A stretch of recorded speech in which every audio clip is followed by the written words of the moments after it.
There will be no jail time for a man who sexually assaulted 4 teenage girls in his Lewiston home over the span of 3 years.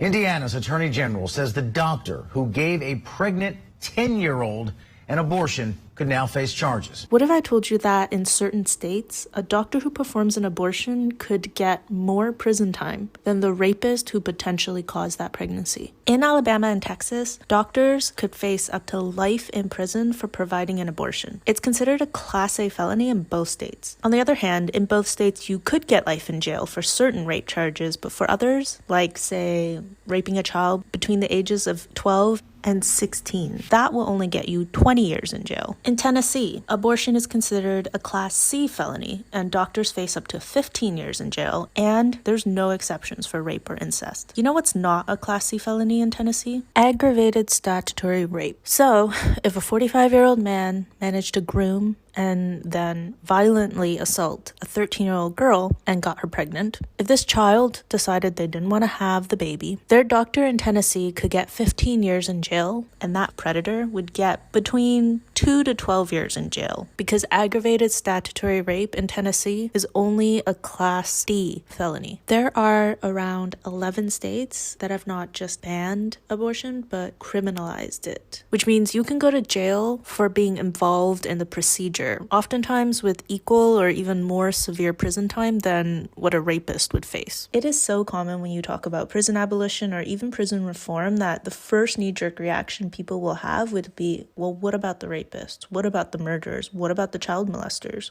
And it's like, this is what about them? Under the current legal and prison system and the current state of policing, a lot of them do walk free. And that's the problem.